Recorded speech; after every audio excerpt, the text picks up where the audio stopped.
Welcome to Manga Machinations! This is episode number 459, and this is part 2 of our Fire Punch retrospective. I'm Dakazu, and with me is Fox8. Hello, everybody.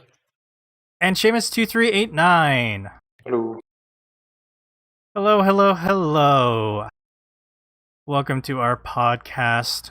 We're essentially a book club for manga.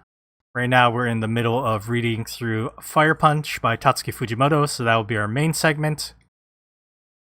But yeah, we are recording live on YouTube once again. Our YouTube channel, youtube.com/mangamactv. I am here. Oh, we have the Darfox cam? Yes, we do. Look at the Dar. Is that a Mob Psycho 100 shirt? Yes. Very nice. It's all wrinkled up, so I had to peel it down. It's all good, Dar. And yeah, we're recording these episodes live on YouTube, so if you can catch us, you can join in on the chat. Right now we have Chris from Canada in our chat. Hi, Chris. Thanks for tuning in. Hello. I also want to mention our coffee. If you want to support our podcast, you can buy us a coffee. Just head over to ko-fi.com/mangamac. And you can buy us a coffee and help support us. Thank you to Diluted, Mia, Wyatt, Philip, Vicky Dalton, Dr. Melface, Poor Mexican 72. Darfox, you gotta update that because your friend also bought us a coffee. That's true. Yep. So, shout out to Liquidus 002. Not on the list, but in our hearts. Yes. We'll use that extra money to buy our manga that we read on this podcast. So thank you again for supporting us. And let's see. What else do I want to mention at the top of this show? Oh, I want more people to come join us for Mahjong Machinations. Every Monday, we've been playing Mahjong in our Discord server, discord.me/mangamac. And, yeah, we've been having a great time. Seamus, you joined us this past week. I did. Seamus learned how to play Mahjong. It was fun time. Was that your very first time playing? Yes. What was your opinion on it? Understand the basics of it. So now when I see people playing Mahjong and moves, I can be like, I have some idea what you're doing. Unlike backgammon. Backgammon? I guess it's more an old James Bond thing. I don't know how to play backgammon, so you have one up on me. I don't either, but like I just remember some like good old James Bond movies they played backgammon. Oh, right. Yeah, now I haven't seen any Akagi since we started our Mahjong playing. So I don't know if now I just totally understand everything that happens in Akagi or not. You probably won't understand some of the hands that they're working on. But, you know, you'd understand the basics of, like, what kind of sly move Akagi is pulling. It's like, yo, this guy sniped that, like, disc...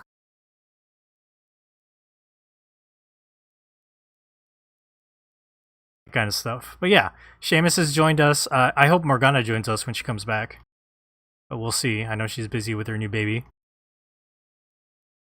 But yeah, every Monday we play... we start around 8 p.m. Eastern Standard Time. If you're interested, just come message us on the Discord, and we'll add you to the exclusive chat for the Mahjong. And then also, yeah, it's a very chill game. You know, we just kind of like talk. We have a jukebox set up basically where we can cue up music. You can also mute it if you don't want to listen, like Seamus. But yeah, it's very casual when we play. There's not a lot of like too much competition, just jovial trash talk, and we're all having a good time just hanging out. There is plenty of despair. Mm-hmm. Okay, and the other thing is for the hashtag Mangamac bump, we're not going to do that anymore. That joke has run its course. I know that Chris from Canada did do the root beer float from last week, so we appreciate that, Chris. But we're gonna let that die out. That was when Dar, that was you, right? That's we were what talking they about think. like I'm gonna keep it alive when they don't see it. Dar can keep it alive for himself, but yeah, we're not gonna do like a weekly random thing as a hashtag Manga Back Bump anymore. Well, I love making our audience spend like extra money every single week. What are you talking about?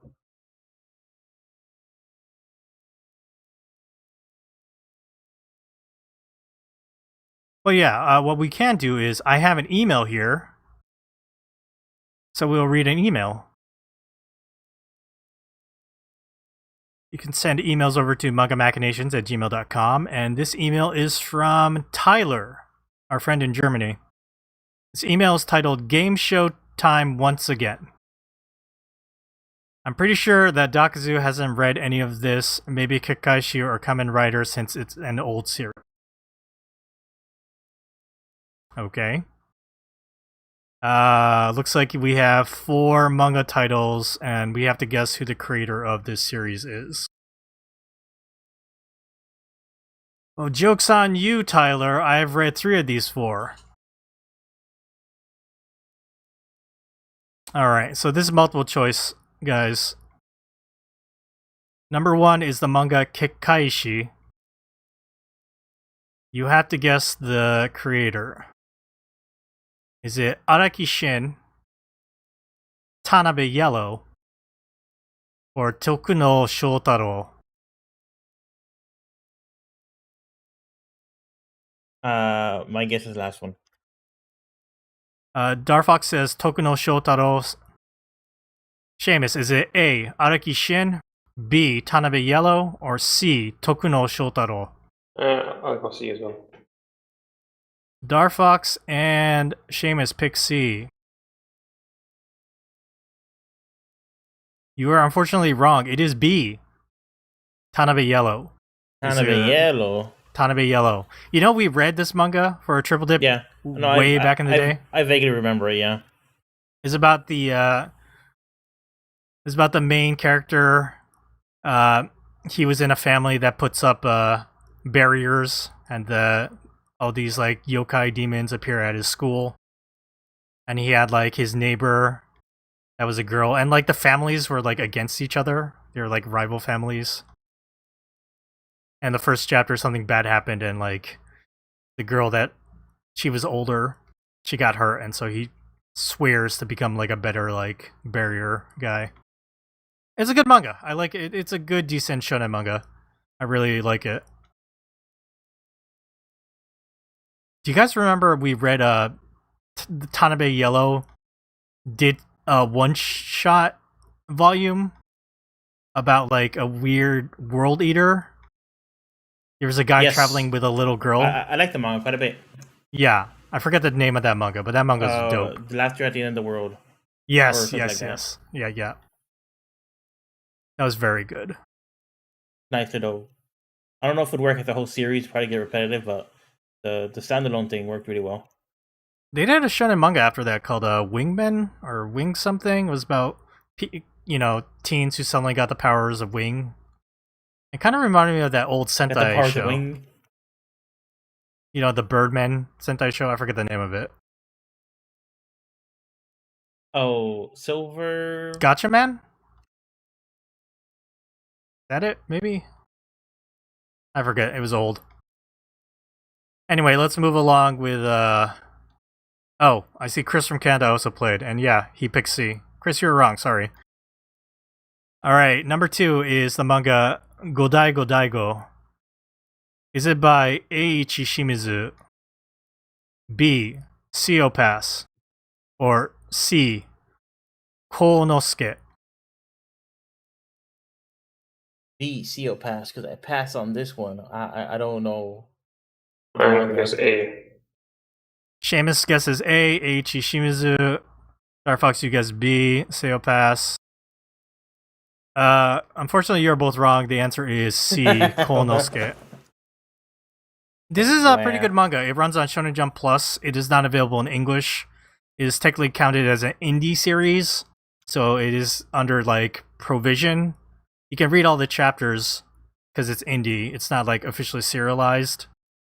Like Darfox, remember you read Red Cat Ramen? Yep. That series started as independent, but after like 30 some chapters, it was popular enough that it graduated to being like a full series. And so they limit the chapters now. This is a pretty interesting series. It's a world where aliens, giant kaiju invade, and some humans have become giant as well. And you follow the main character, Daigo, who's a veteran. He's an old man. He's been doing this for like over 10 years. I think almost 20 years at this point. He's middle-aged, and like, some of the young big guys, they look down on him, but he actually has a lot of like heart and compassion, and like he cares about like people. He doesn't want to like hurt like the regular humans. It's a good series.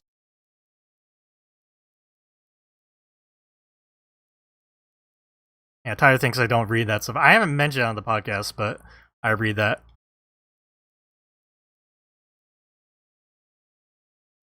Chris from Canada picked A, which was wrong. Okay, okay, I'm gonna mention this at the end of the quiz. Okay, let's go number 3. Number 3 is Go Go Go Go Go Ghost by who is this by? Is it A, Hiruzuka Miyako, B, Sato Yuki, C, Moritaka Yuji? What do you say, Dar? A? C. You say C, Moritaka Yuji. Yeah. Seamus, is it A, Hirozuka Miyako, B, Sato Yuki, or C, Moritaka Yuji? B. Seamus says B, Sato Yuki. I have not read this manga, so I'm just going to take a guess. I will pick A. Alright, let me look this up. I have a link here. Go Go Go Go Go Ghost. It is by Hirozuka Miyako. It was A. Well, look at that. How do we keep missing these? Everyone we're picking different things. I don't know. Even when I don't know this manga, I still got it right. I'm using up all my luck. Alright. So number 4 is Kamen Rider TV show. Why does it say Kamen Rider TV show? Is it by A, Eiji Tsuburaya, B, Tsuburaya Production, C, Shotaro Ishinomori, or D, Tetsuo Kinjo? What? I'm so confused with this. Show? Oh, it says Kamen Rider parentheses TV show. I think he's asking us who made this TV show. Which one? But there's A is Eiji Tsuburaya, and then B, Tsuburaya Production. 2 of these answers are like fucking the same. B. C, Shotaro Ishinomori, and then D, Tetsuo Kinjo. Do you have a guess, Dar? Yeah, B. Like a... The production? Tsuburaya Production? Yeah, Chris and I are B. Okay. Seamus, is it A, Eiji Tsuburaya, B, Tsuburaya Production, C, Shotaro Ishinomori, or D, Tetsuo Kinjo? I'll go C. Okay, so the thing is, Shotaro Ishinomori is the manga creator behind this. Like, he did the manga. I'm pretty sure he was also the guy who was at least involved in the TV show. So I think I need to go C with Shotaro Ishinomori, same as Seamus. Let's check this.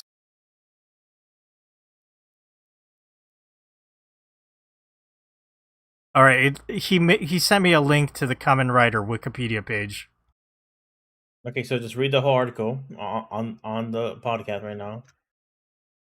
Japanese superhero media franchises consisting of tokusatsu television programs, films, manga, and anime created by manga artist Shotaro Ishinomori. That's in the first paragraph. So I think it's supposed to be C. Well, I do not see the other people listed here. Tyler's in chat, and he's literally saying it's a trick question. So thank you for that. Okay, Tyler's in chat. Tyler, I have a couple things, okay? Some notes. This is a minor note, but for question 1 and 3, he listed the manga artist with last name first and then first name. But in the second one, he listed the second and fourth, it was first name and then last name.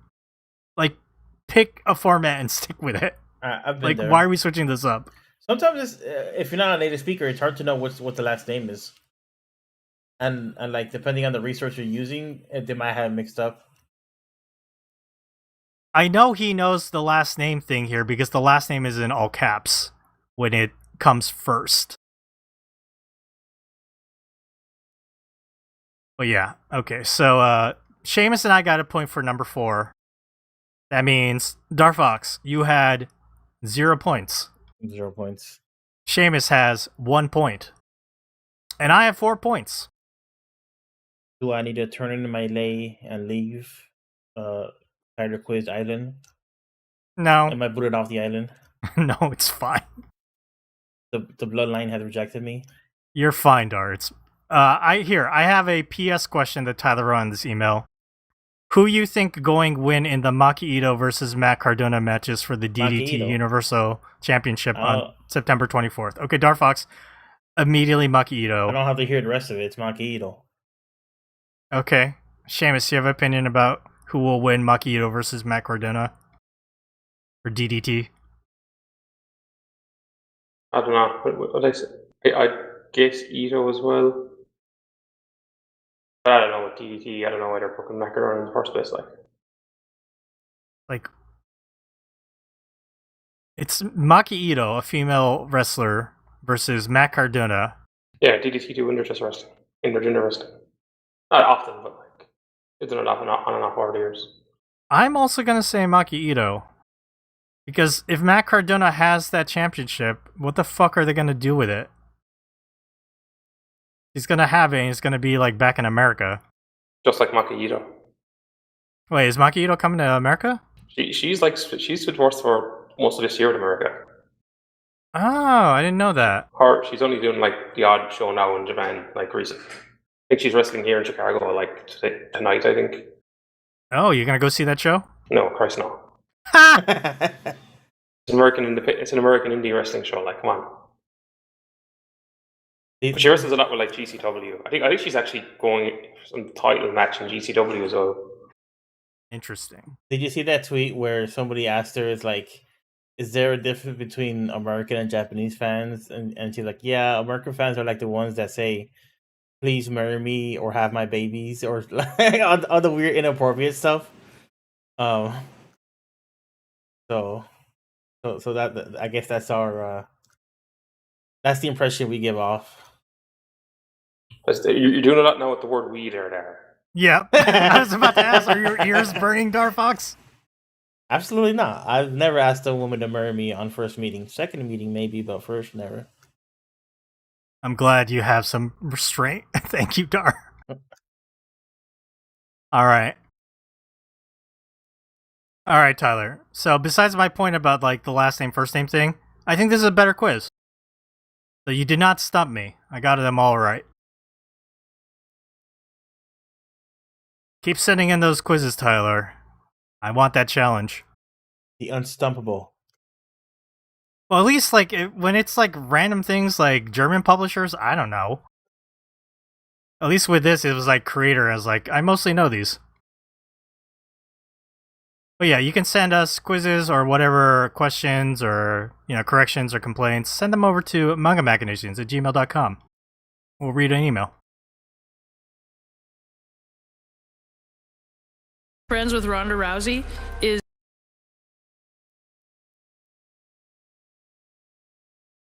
Okay, let's move along from emails and let's do a little bit of what you've been reading.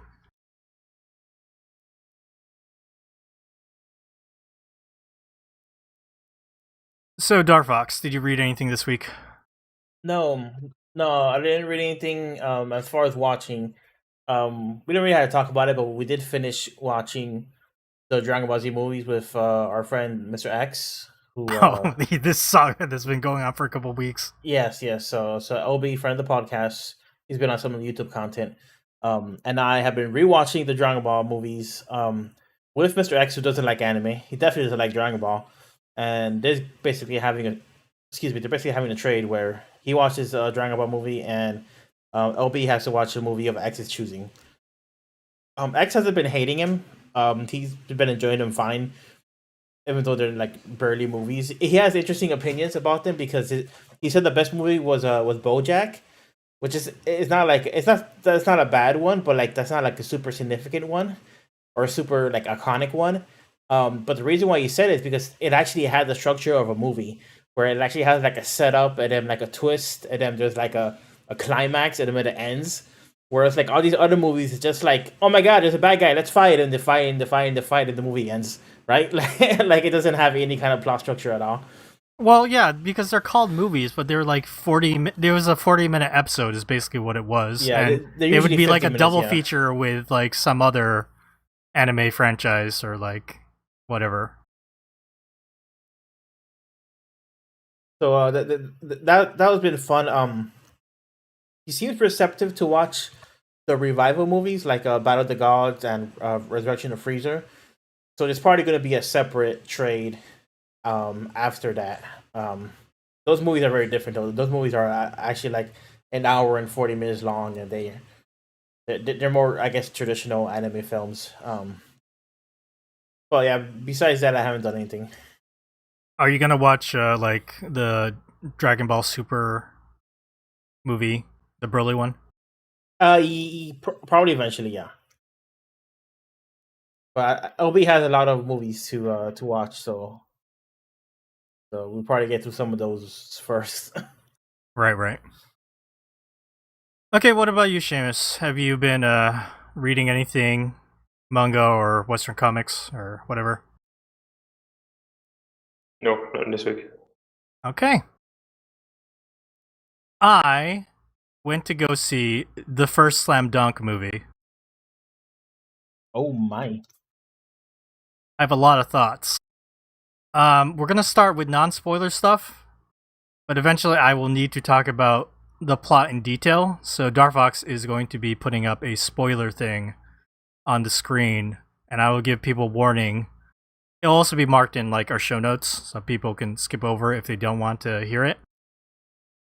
But yeah, the first Slam Dunk movie. It's a movie that came out, I think, last year in Japan, and so it had like a English release this year in the theaters, limited release. I almost didn't go see this because I was thinking I was going to see a late show, and then when I checked, the seats were almost all filled up, and I was like, do I want to go see a late show with a crowded theater in the middle of the night during the week? And I did go end up seeing it because. Okay, hold on here. What's so bad about a crowded theater in a late show in the middle of the week? Like people like getting off guns or something. No, I'm still concerned about COVID shit. I haven't caught it yet, and like, yeah, I have some health concerns that would be like, I should not get COVID if possible. So that is why. Also the guns. Also guns, yes. Always American theater. Guns, too many guns. But no, I went to go see it. It was the last day it was showing. That's why it was like so packed. But yeah, I saw it, and my general thought about this movie is that it's weird. It's a weird movie. And so it is Takehiko Inoue, the manga creator of Slam Dunk, directed this. So he was behind it. He did the story and everything.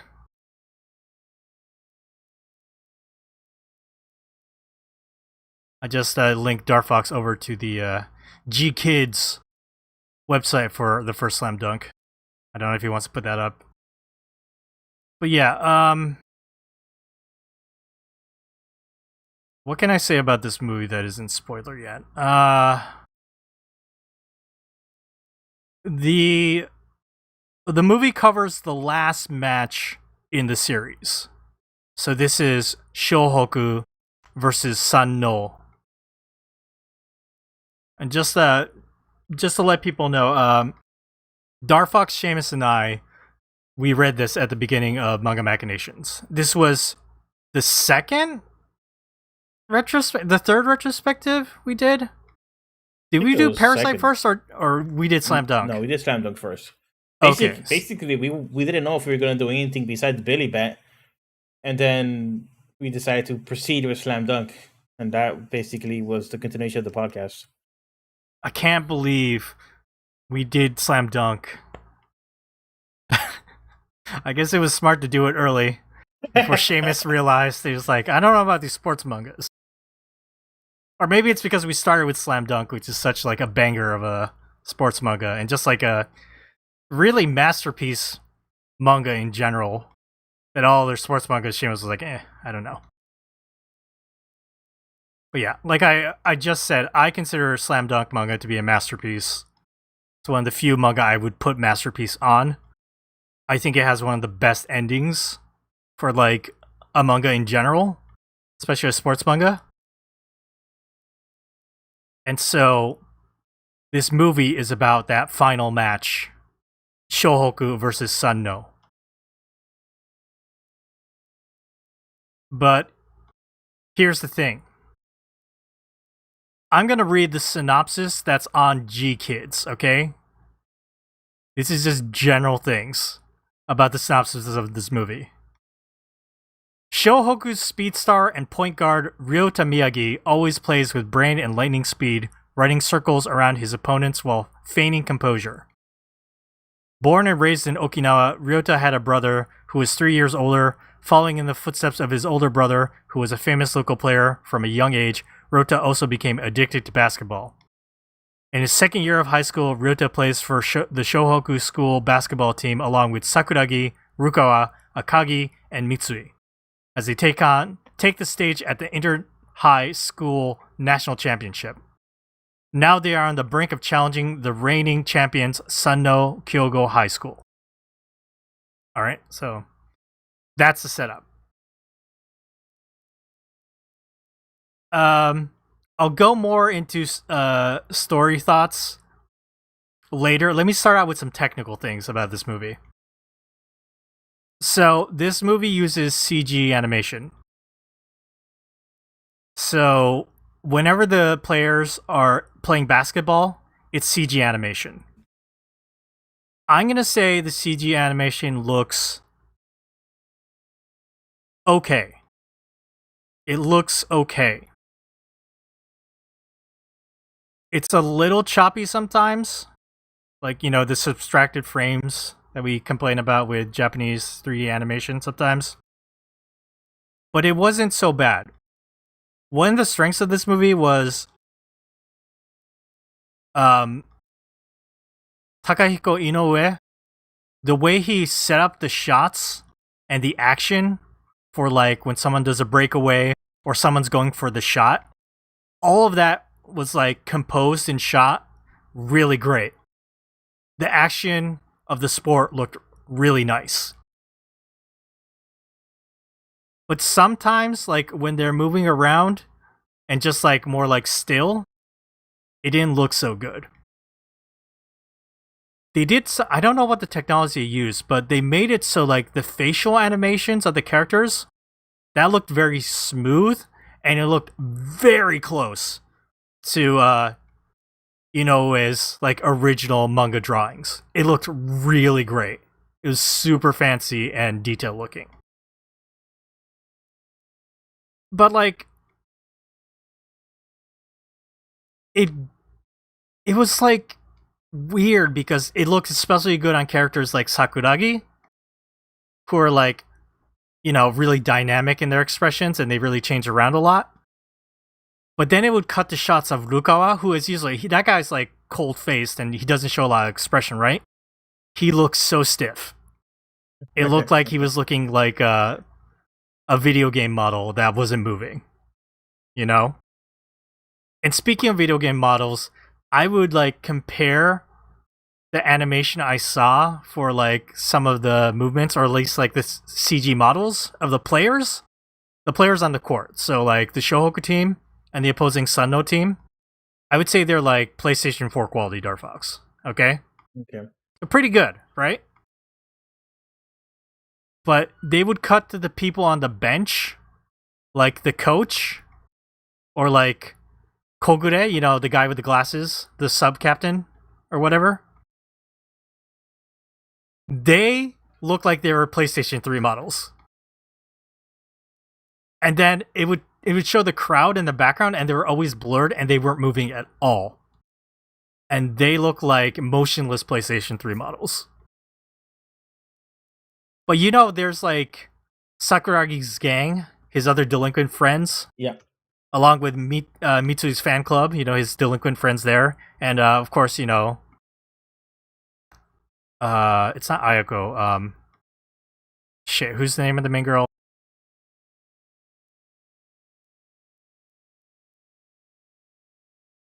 Oh my god, I'm having a brain fart. Yeah, I'm having one too.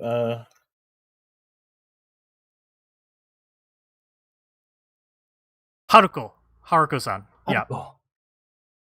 So, all of those characters in the stands, 2D animation. Oh, interesting. So Yeah. it had actual 2D animation. It had a bunch of things that were 2D animation. But here's the thing. We get the players on the court doing their motions, right? And super dynamic character cuts. PlayStation 4. It would cut the people to like the players on the bench cheering. PlayStation 3. Then it cuts to like the gang, the support gang in the crowd. 2D animation. It was so fucking jarring when it would keep switching back and forth between all of those. You know how a couple weeks ago, Dark Fox, we talked about the Black Clover movie? And it kind of had the same thing, you know, 2D animation, some like CG stuff. And we talked about how jarring it is when it keeps cutting back and forth between like the different styles and the different quality. Mm-hmm. Yeah. That's what I was getting. Yeah, definitely. Yeah, so like there are times where like it would just cut back and forth from those things. I was sitting in the theater throwing my hands up in the air, being like, "What the fuck?" So, you know, I think the CG animation quality was good for like all the sports stuff. Actually, I really liked how they would add speed lines on like around the borders of like the entire shot sometimes when it was something really dramatic. And I got really excited for that. Let's see, what else can I say about this? There's 2 points where I really popped Dark Fox. I got really excited when I saw this movie. You remember in the old anime, you would cut to the scoreboard because that's the big thing, right? You know, the score goes up. There's one time the music was super pumping, and then like Mitsui hit like a 3-pointer, and like it showed the scoreboard, and every time the score ticked up, the music went doom, doom, doom 3 times as it kind of zoomed in, like each time. I was like, that's super cool. The other thing, I'm going to wait till we get to the spoilers, which I think we might get into very soon. Because I'm trying to think of what else. Oh, another thing I can say about this movie without getting into too much spoilers is they recast the entire, like, all the characters. Slam Dunk had an anime in the 90s, and they had, like, you know, an anime cast for that. They're very beloved. The anime is very beloved. They recast everybody. That's a little bit of a bummer. It was a bummer. I was just thinking to myself, I would have been in nostalgia heaven if, like, the old voice actors were doing all these lines from this match that never got animated. This is something that was never animated, and they got to animate this in this movie. Okay, Dar. Do you have a graphic ready for spoilers? Sort of. The graphics up, and I am changing the text. Oops.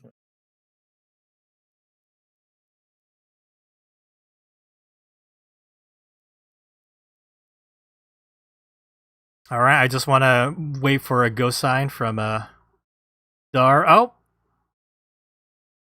okay. All right, Dark Fox is fixing some stuff, but I think that's good. I think we are ready to go into spoilers. People listening on the podcast, like I said, there'll be a tag if you want to skip past this section. If you don't care about spoilers, I'm going to get into it. So here's the thing, guys. The entire movie is based around Ryota. He's the guy on Team Shohoku. He is the short guy. He's number 7. He is the point guard. He has the pompadour. He's the character he's in love with the manager, Ayako-san. Mm-hmm.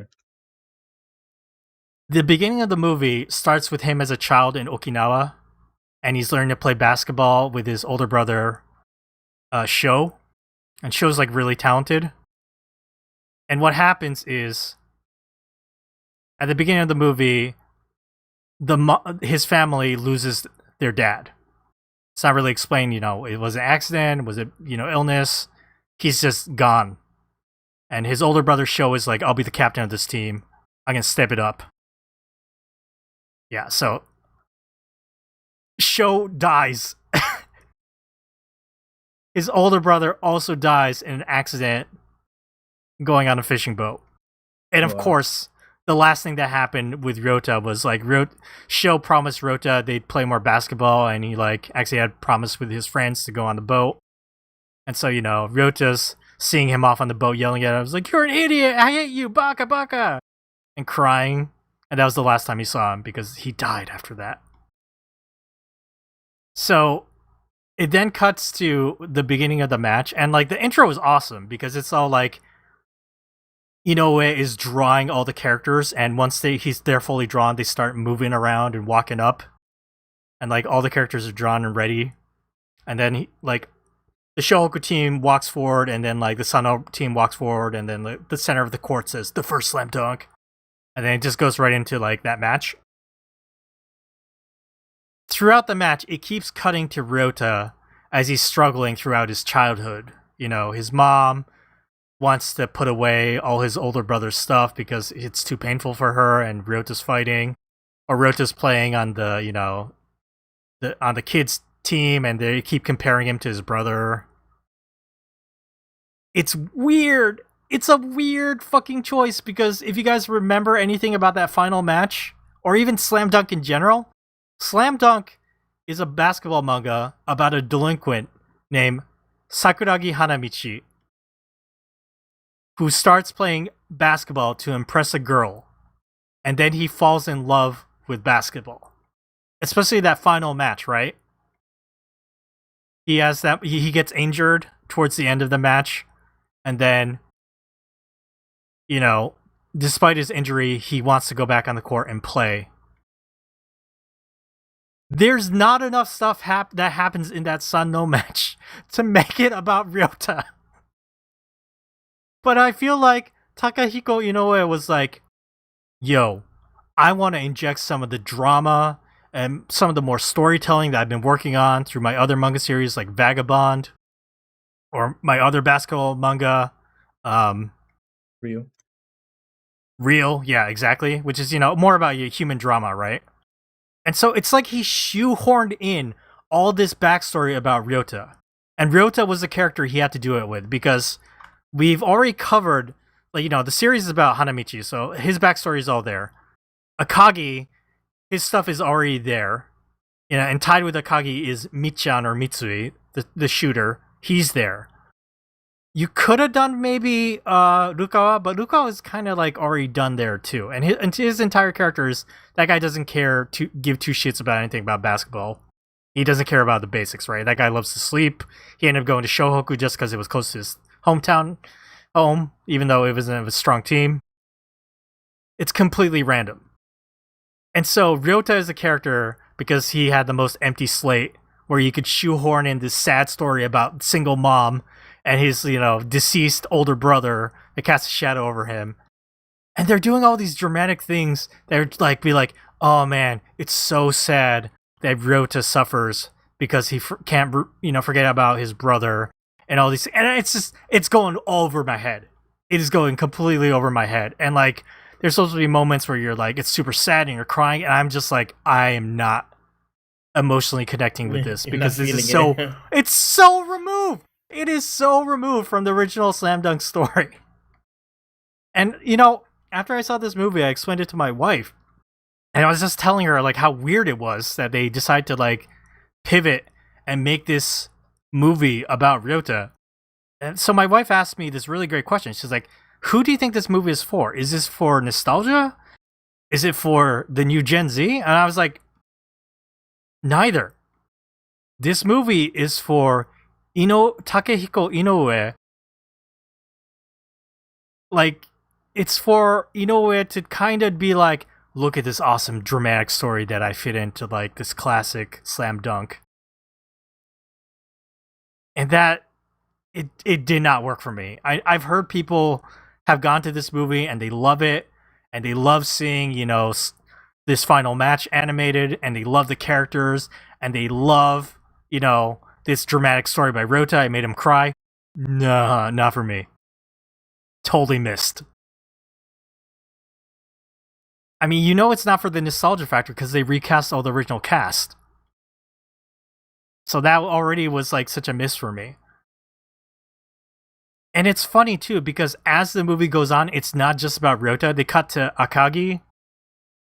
Because during this match, Akagi has a big issue. He goes up against the center on Sanno. Let me just double check his name. Kawata, I think? Yeah, Kawata. He's like the bald-headed dude. Oh, by the way, something totally hilarious, Darfox. You know how Hanamichi refers to Akagi as Gory? Yeah. Or Gorilla? Yep. That doesn't fly right now. You can't call a character a gorilla. That's, And especially kind of give him like weird features that could be interpreted as black. Yes. Like this is a black. I mean, he's a Japanese character, but he looks black, right? But they mentioned so many things like gorilla dunk and stuff like that. So they changed it. Like I saw the Japanese version, right, with English subtitles. They subtitled it Goliath. That's pretty good. It's pretty good. I was like, Okay. I saw it the first time I saw it. I was like, I see what you did there. Goalie. So it's like Goliath dunk, and even like Hanamichi calls like Sanno's center Kawata Marugori, or bald-headed gorilla, because he has like a really short like shaved head, and they changed that to like ogre. So they just completely dismissed the Goliath gorilla or whatever right there. Anyway, so Akagi goes up against Kawata, and that's a big part of that match where like he's like, this is the best center in all of Japan. Am I good enough? He totally has doubts, and he has to get over it, right?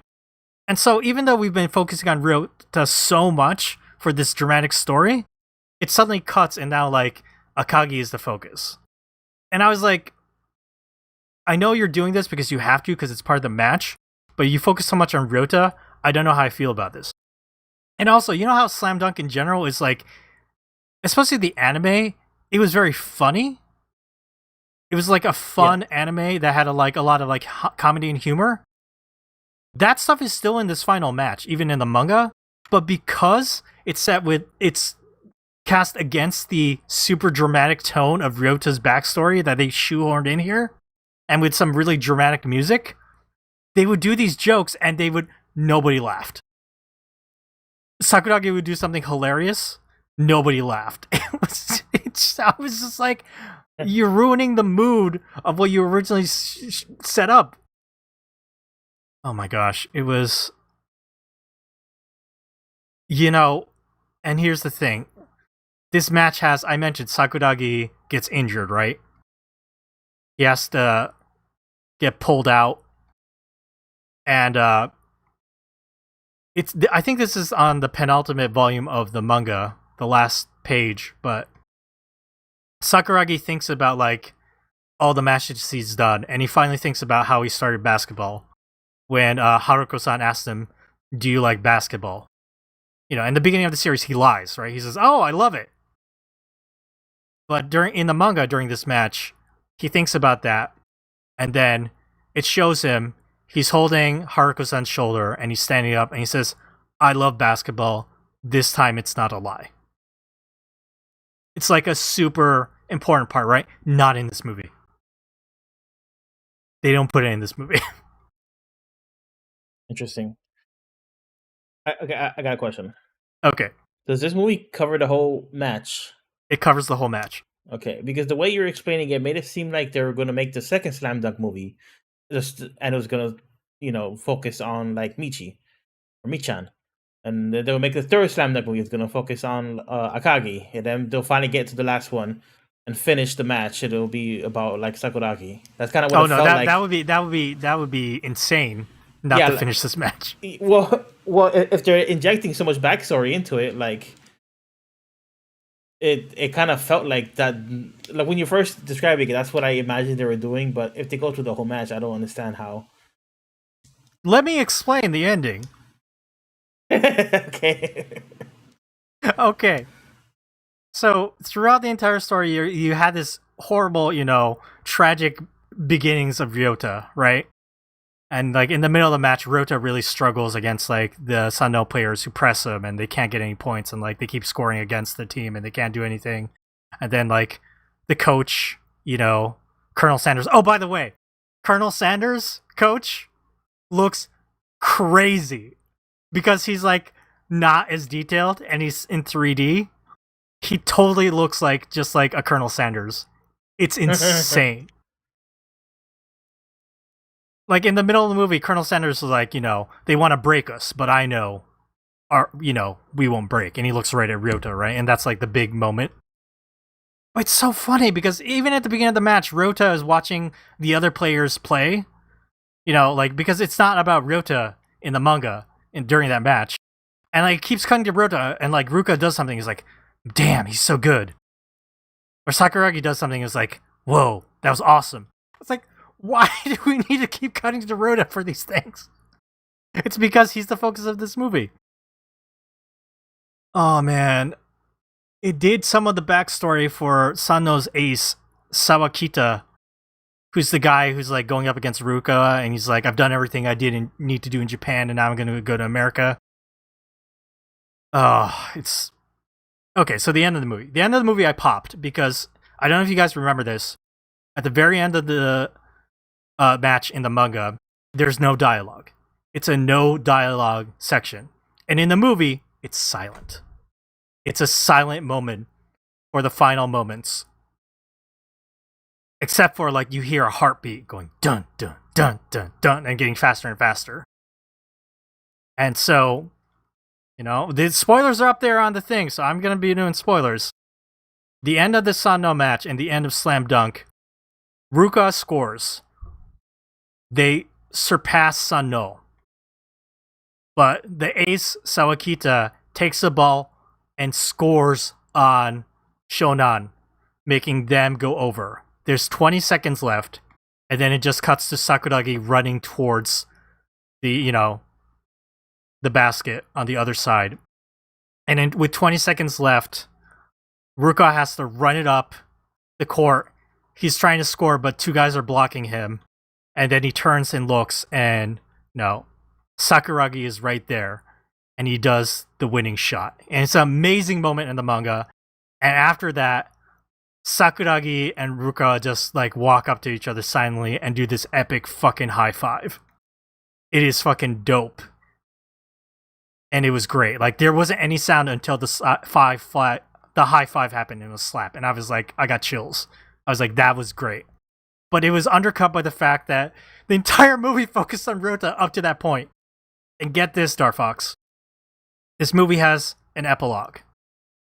It doesn't mention how, like in the manga, Shohoku defeated the national champion Sanno, and they were brutally like beat into a pulp in the next match, and they never won. They never won the Inter High. They didn't become champions. They beat the former champions, and then they used up all their power. And you know how, like at the end of the Slam Dunk manga, Hanamichi is doing rehab on the beach. Ruko has been called up to be, to do All Japan. Ryota is the next captain. None of that. It cuts to Ryota going to the beach to see his mom, and they reconnect. Because they were having like kind of like a rough relationship up to that point, right? And then it cuts to America. Sawakita, the ace on Sanno, has made good on his promise to go to America.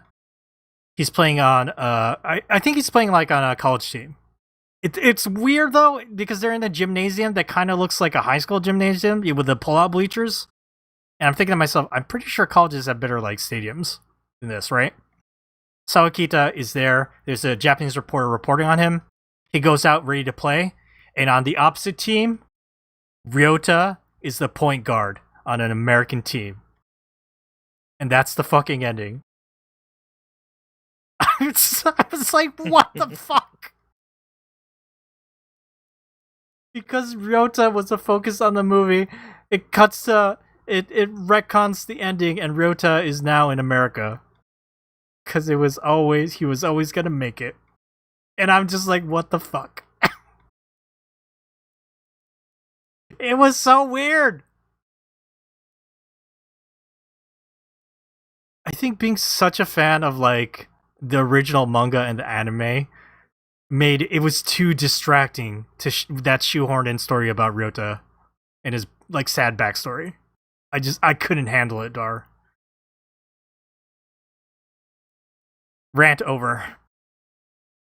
Yeah, that's really interesting. I wonder. I mean, like you theorize that it's the manga kind of trying to bring in some of the storytelling that he's learned and kind of become accustomed to, but like he could do that with any character. It's interesting why he did that with Miyata. He was the one that had the opening. He was the only one that had the opening to put it in. I mean, they could have still rehashed Sakuragi's story, which is Which sad. would have made more sense because the entire match ends with that awesome moment of growth for Sakuragi, you know? The entire series was about Sakuragi, but maybe he thought, I'm going to try something different. Maybe he just really liked Miyata over the years or something. I don't know. Is he a fan of Fave in Japan or something? Like, not really. I mean, he's one of my favorites. Like, he's a great character. I like Ryota a lot, but like, he had an older brother that died at sea, and he was a better basketball player than him. It changed all these things. They animate some of the scenes that were missing, like Ryota met Michan, Mitsui, in like when he was still in middle school, and then they re-met when he went to Shohoku, like, and he was a delinquent by then. Showed some of those scenes. I think they imply that they never had that big fight, which is one of my favorite arcs in Slam Dunk, when Mitsui tries to crush. Yeah, like it shows them having the first fight, right? Where Ryota really like fucked up Mitsui and broke his front teeth. And after that, Ryota drives his scooter like on kind of a suicide drive, like speeding down the highway until he gets in an accident where he almost dies. He decides to go back and he's gonna like he goes back to Okinawa, he sees his brother's stuff, and then like he thinks about his brother's dream of beating Sanno. And now he's gonna do it. He's gonna beat Sanno. It's like I was like, Jesus, I cannot relate. And then after that, he goes back to Shohoku and he's gonna enter, the basketball team. And he bows his, he's with Mitsui, who's also back on the team, and they bow their head.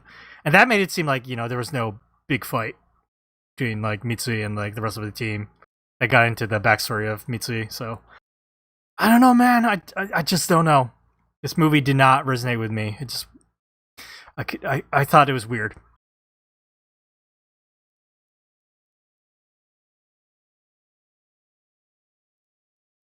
I can't call it a bad movie because I think it was like competently animated, and like I really enjoyed some of like the basketball action scenes. But just like the story focus on Ryota and that ending. The ending where Ryota's on the opposite team of Sanno's ace playing in America. I was like, bruh. Oh, man. Should I take it down? I think you can take it down. Unless Seamus has anything to interject about my thoughts on the first Slam Dunk movie.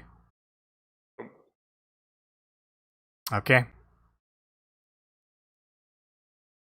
And yeah, so huge Slam Dunk, the first Slam Dunk, thoughts by me. I don't know, Dar. Maybe you can see it and enjoy it more now that you know the story. Like I've slowed down the story stuff. You can maybe just enjoy it for like the good animation and action scenes. I'd be interested to hear your thoughts if you're still interested in seeing the movie. Or Yeah, I don't no, know if I've like I deferred you. definitely am interested in seeing a movie. But what I like about the movie is, or what I would like about the ending is, you know, we talked about it a lot. It's just like the melancholic ending of Slam Dunk, where like it doesn't really give They you don't mention the fact that they went on to lose after that. It's just like they beat the big national Right. champions. right, and that's like, it's like, okay, so they're clearly not telling the same story. It's just like it's weird. They just carved out a section of the story to tell a different story. Interesting, It's but like, I don't know. yeah, weird, distracting. That's how I would. My final thoughts on that. It's the first slam dunk. But yeah, I've been ranting about that long enough. Let's move along. Before we get to our main segment, let's talk about next week. Next week, we're going to finish out our Fire Punch retrospective. We'll be talking about the final two volumes, volumes 7 and 8. That's going to cover chapters 61 to 83. Now, you can read this manga with a Shonen Jump subscription, but you have to go to Viz's website. It is linked in our show notes if you want to use that to help take you there. But yeah, it's not on the app. This manga is too violent and messed up for the app. You have to go read it on their website. But you can't read it with the subscription. So again, we're going to finish doing volumes 7 and 8, chapters 61 through 83 next week. Stay tuned for that. Okay, Dar, I need a break after my slam dunk rant. We will come back in a little bit to do our main segment on Fire Punch. Bye-bye. Okay, everybody, we are back from break, and we're ready to start part 2 of our Fire Punch retrospective. Fire Punch, of course, is the debut series by Tatsuki Fujimoto, most famously known for Chainsaw Man, that he's currently drawing right now. We are in the middle of our Fire Punch saga, covering volumes 4 through 6.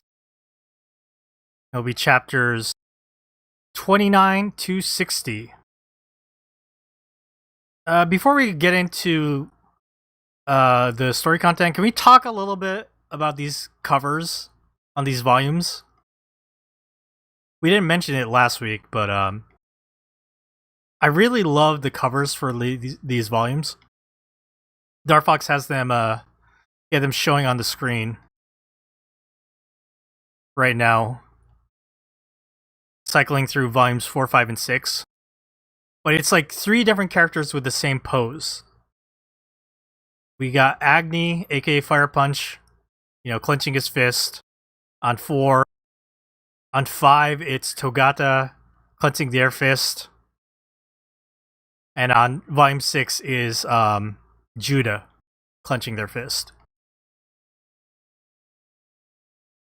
And even in volumes 1 through 3, it's like a close-up straight-on face of Agni in volume 1. And then it's Togata in 2, and then Judah in 3. It keeps cycling through these 3 characters. I think that's well done.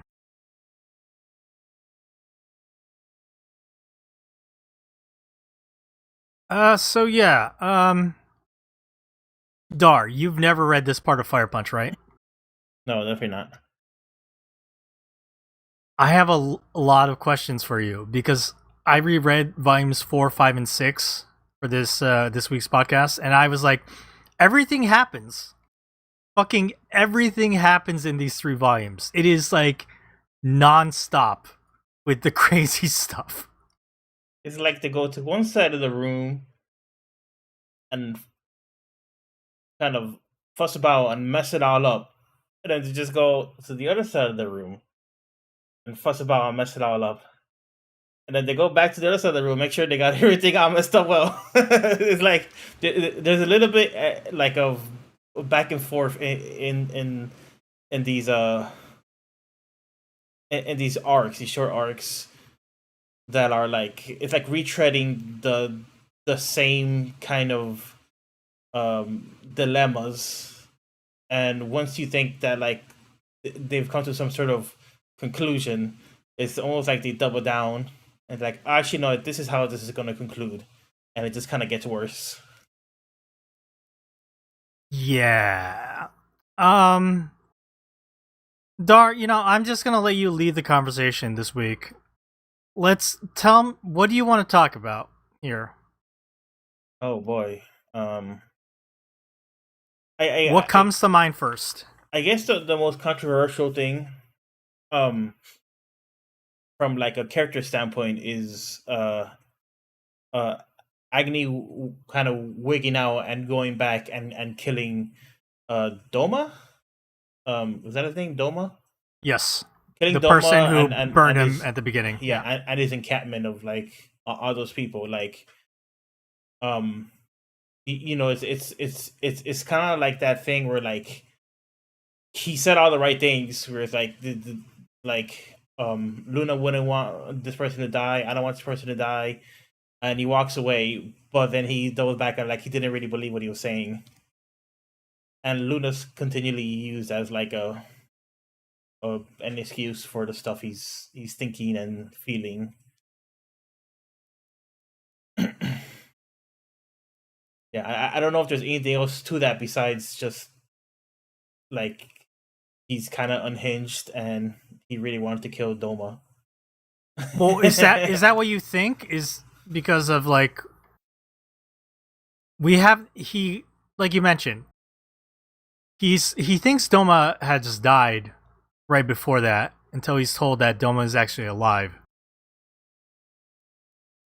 He goes to confront Doma because Togata is about to leave. We'll get to Togata later because that's a whole nother thing to go over. That's like the most plot significant thing that happens, even over like this huge random tree thing that appears out of nowhere. Yes, like I said, everything happens in the 3 volumes. But yeah, so zeroing in on Agni actually confronting Doma. Doma he says, I've changed. I am no longer who I was when I set you on fire. I'm just trying to survive out here and help feed these 17 orphans. And if you're gonna kill me, kill me. But I beg you not to because I need to take care of these kids. And Agni initially, he says he'll kill Doma and then he'll take the kids in to protect them, but I mean, even at that point, that seemed like thin reasoning, and Doma talks about kind of like the actual like despair in the world and the lack of education, and how that's actually preventing people from surviving in this world or living as opposed to surviving. Which all that stuff was interesting, and it makes a lot of sense for that character and why he had that arc where he was following a dogma, and then he realized it's like, oh, this dogma is just leading to like some sort of status quo of destruction. Yeah, like all that stuff made perfect sense. It's the Agony stuff that's really interesting, where he's just like, again, he said all the right things that you'd think like a main character would say, but then he's like, psych. I mean, like the character actually like loses consciousness during it. At least that's the way it's portrayed in the storytelling. Well, what do you think? I don't know. It kind of just felt like he was. I mean, he's just unhinged, and he kind of probably wanted to do that. He had enough rage and enough like bad juju's in his brain that he wanted to just burn everything down. It is true that after it happens, he basically tries to kill himself because he's like, he tells the guy, he walks out on that ice. There's that one survivor left, and he's like, "I'm actually the villain. I should have died."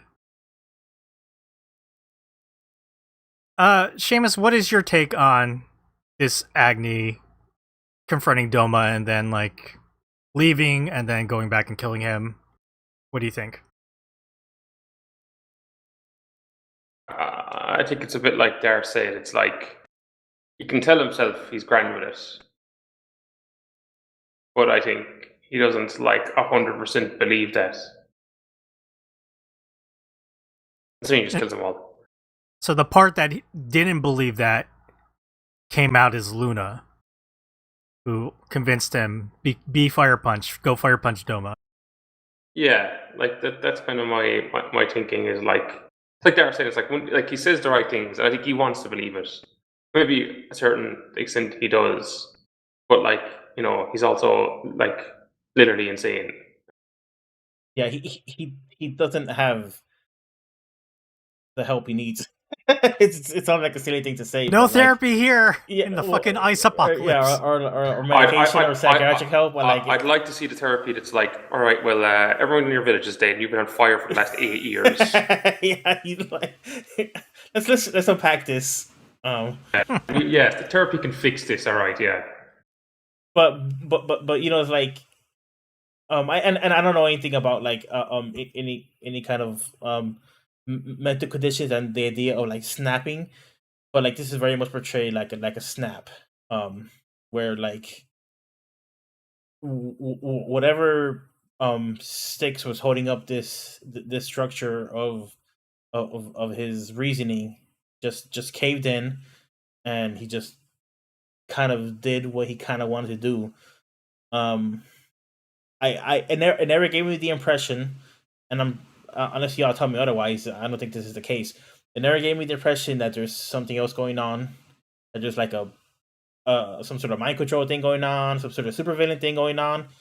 Everything in the storytelling just made sense within that moment of like this terrible thing he's doing is kind of what he wanted to do in that moment. What he truly wanted to do in that moment. Well, it makes a lot of sense for the events of Volume 6 when, like you mentioned, giant tree comes out of fucking nowhere. And then after the giant tree incident, he's no longer on fire. He's missing an arm, and he's with Judah, who has basically lost her mind or is choosing to lose her mind and makes her Luna. I forgot what chapter it was. There's a great chapter where like he smiles and like his smile looks so twisted and fucked up. Like after he like gets that deer and he says something like, "I can protect Luna," or "I can save Luna," or something. Yeah, or it was like right before that where he was like convincing himself it's okay to make Judah think that they're Luna and that he's the brother. And even like at the end of that where he goes and attacks the soldiers by lighting himself on fire again, and he ends up killing the girl he's supposed to save, and he even says it, "I was here to save you," and he stops himself. He's like, "No, I just wanted to protect Luna no matter what." Which culminates at the end of that volume, chapter 60, where one of the survivor girls is like, "I'm actually the child of Doma, and I want you to kill Fire Punch." Telling Agni, "Please kill Fire Punch for me," with Agni saying, "I will kill Fire Punch." Starfox, what does that even mean? Trying to find a stupid smile, by the way. Oh, to put it up on the stream, yeah. Go further than Yeah, it's like the end of the chapters. This towards the end of volume 6, it looks like. I think it's like whatever chapter the deer appears into that chapter. Yeah, I found one of the stupid faces. He actually makes a lot of stupid faces. Hold on. Or I found it too. It's Yeah, it's on page screen. 16 in chapter 53 is the one I'm talking about. But you can take up yours. Here's another one. Yep. That's the face of someone who is very unhinged. The one I'm talking about is when naked Agni and naked Judah are going and looking for clothes, Yes. and then like right before the montage of Judah putting on a bunch of weird clothes. Great montage. Yeah, he's covering his face and he's crying and he's like, Luna. And Judah's like, yes. He says, Luna, is that you, Luna? Judah says, yes. And then yeah. So chapter 53 Dar. That's what I'm talking about. And then like On he's my way. smiling, but he looks so fucked up. He looks so messed up.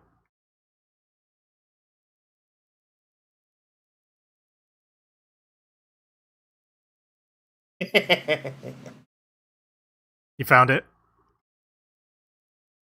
Yeah, it's just Is that the face of a strange smile? that's the face of someone who is he knows he's lying to himself. He knows he's manipulating Judah. Like, Well, he's not lying to himself when he's like, so cute. Oh my god, so cute. no, but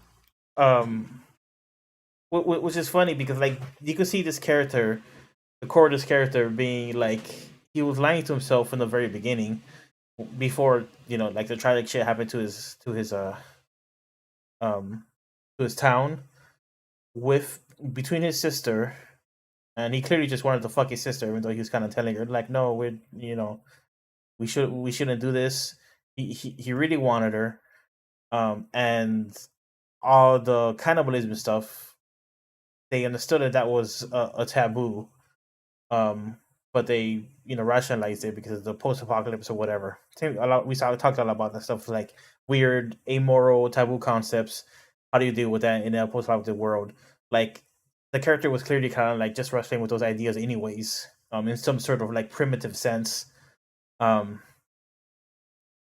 so like this character of lying to oneself is just kind of part of his character at this point, I feel.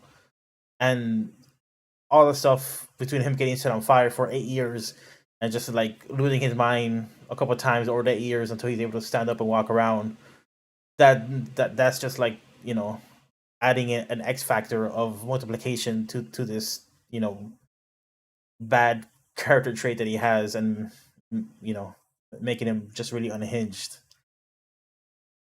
yeah, we jumped into the middle of these volumes, but let's take it back a bit to the volume 4, where there's a really great action chapters with a bunch of action scenes.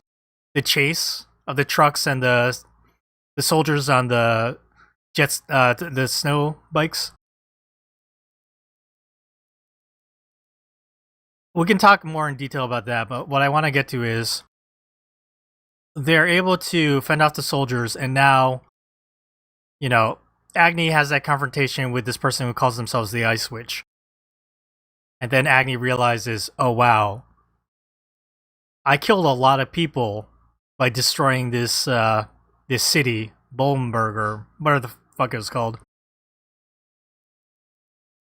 And he doesn't know how to deal with that guilt, but now he has a bunch of survivors and slaves that are looking to him for like help. And they go into cannibalism again, Dar. He's like, I have an idea how to feed people. Gotta go with what you know. Togata will chop off the part of my face that is not on fire, and people can eat that human flesh.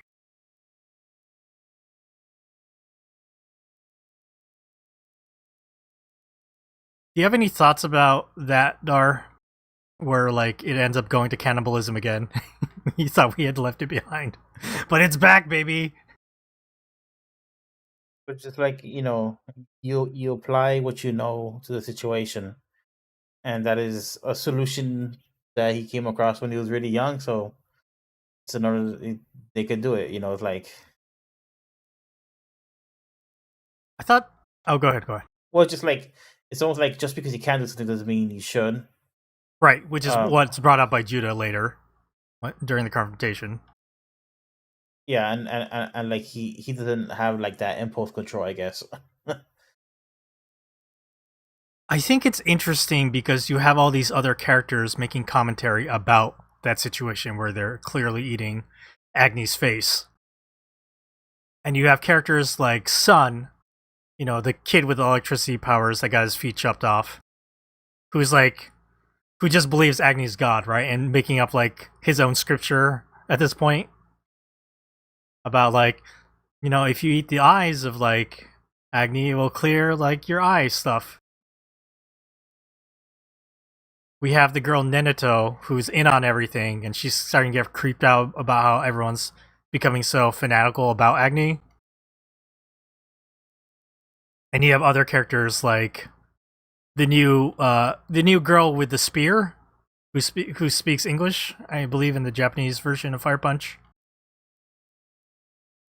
And she shows up during that chase action sequence to say help. And she's like, well, I know this is human flesh. I saw you guys do it. And Tokata is like, well, what do you want to starve, or are you gonna eat this human flesh and live? Choice is yours. So she's doing it even though she knows it's human flesh because people gotta eat. I like seeing all the different reactions, and they kind of bring it up. I think Togata is the one who brings up religion. We talked about that last week, and like now it's just brought up in this manga about like worshiping people, like why people are worshiping Agni as a god.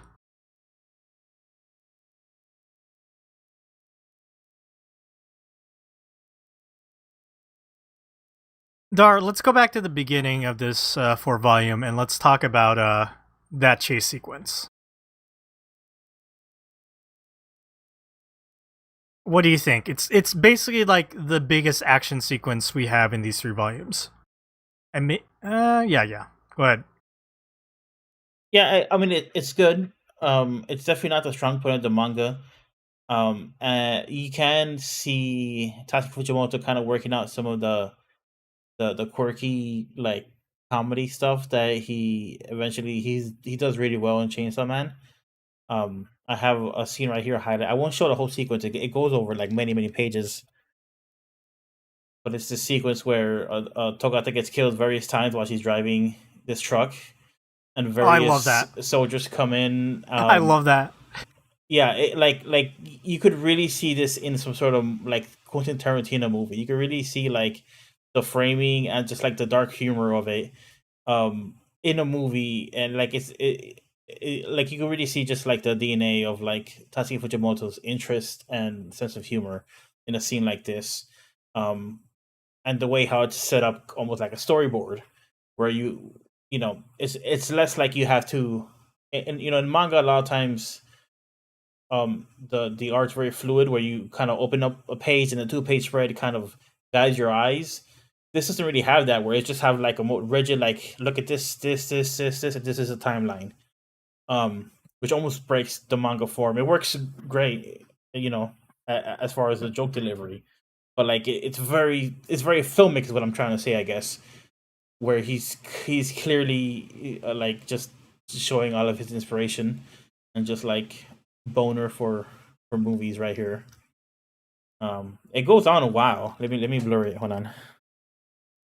That's 1-page spread, another, third, and then it finally finishes up with the 4th, and then they introduce a new character that's very Chainsaw Man adjacent. A lot of like Chainsaw Man character designs look like this new character that's like has underwear and like a crazy hat.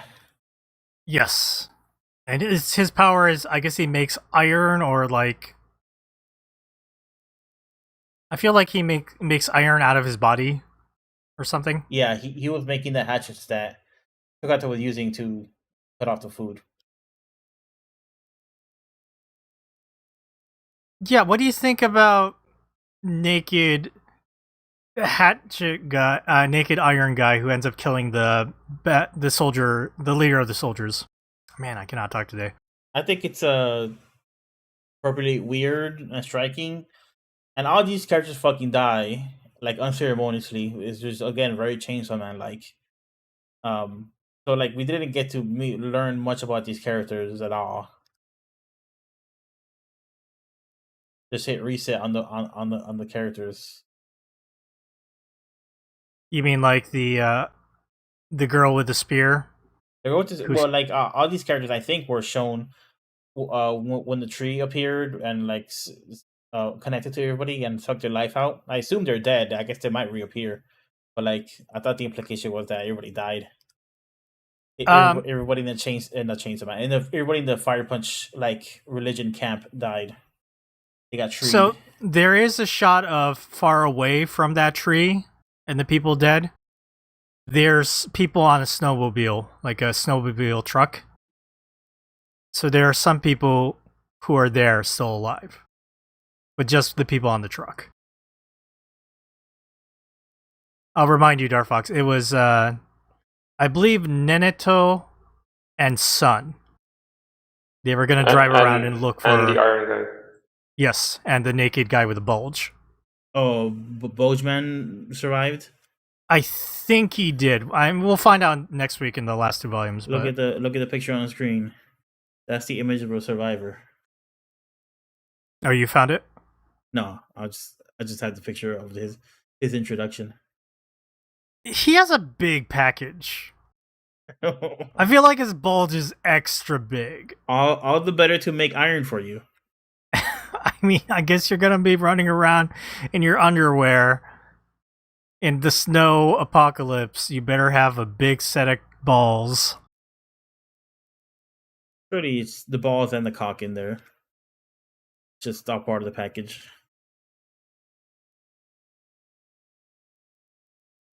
Very Chainsaw Man, like right there.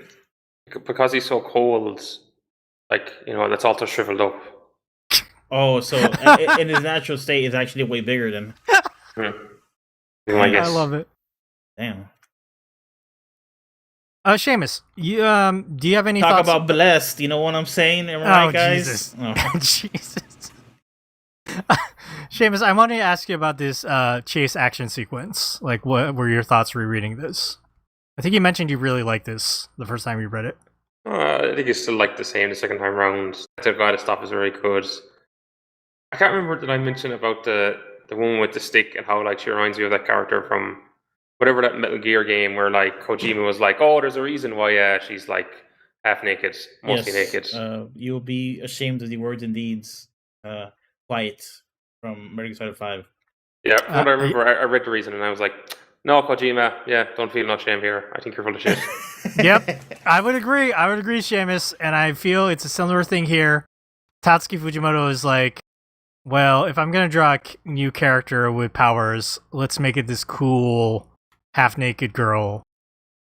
Or like the first introduction shot is like literally looking at her ass. Yep. With the guy with the bat in the wrestler mask being like, not bad. And shot of her butt, and he's like, not bad at all. It is what it is.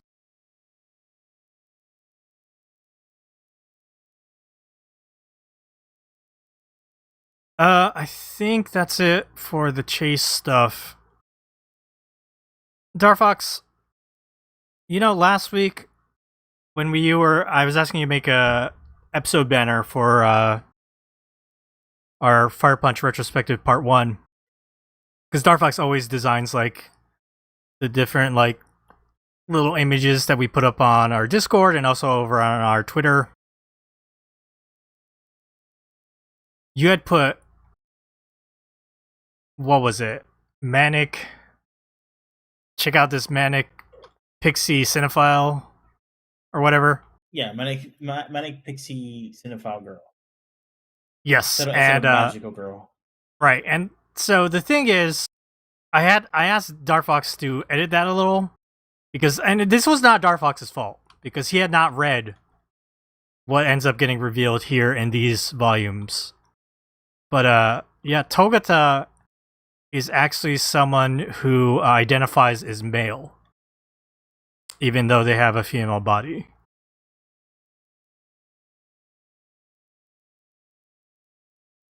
Yeah, essentially they're transgender, and they even say that they can't get a sex change because of their regenerative powers. Or Sex reassignment surgery. Yeah. yeah, It's because yeah, and so I didn't correct Dar about any kind of pronoun use last week because it would have been spoilers, right? We hadn't read up to that point, so I think going forward we'll use they them pronouns for Togata at least, or it's hard because this is brought up as a thing about this character. You know, it's a very popular character. We like this character. You know, unhinged. You know, cinephile character, breaking the fourth wall all the time. They're a very entertaining character. And then the guy with the baseball bat and the mask is like, Lord Agni, you can't trust this person. They get outed by this person because they can read thoughts. They're like, this person identifies as male in a female body. Dar, what did you think about this reveal about Togata? it's interesting how like that was the one thing they could have done to like, or like that's the one thing the Bat guy, which sometimes they call the Batman, which makes it really weird to read that. But the Bat guy could have said to kind of like get to Togata. I was like the only thing he could have said, and he said it, and Togata just like up and leaves. I don't know. It led to a really interesting argument slash heart to heart between Agni and Togata. That Agni's just like fucked beyond belief. Um, and he kind of knows it. Um, and he's trying his best not to like. He's trying his best to like not pretend he knows what Togata's going through, but he's also saying like, "Hey, like I don't even really recognize my body either because I'm like a child and I have like this big burning body, and it's not like it represents me either." So I thought it was interesting. It's definitely kind of like hard topic to cover in this like um you know weird violent manga. But overall, I thought it was actually like an interesting look at the characters and their issues with their bodies. Yeah, I can definitely see why Tatsuki Fujimoto did it with the Togata character, making it kind of extra tragic that Togata has so much regenerative abilities. They can't get a reassignment surgery because it will just like heal up and they'll end up with the female body again. But I don't know. It's always a little like, how do I put this? Whenever you see a character like this pop up, especially like in manga, like Japanese entertainment, I'm always wary about like how it's handled because we've seen cases where it's not handled well.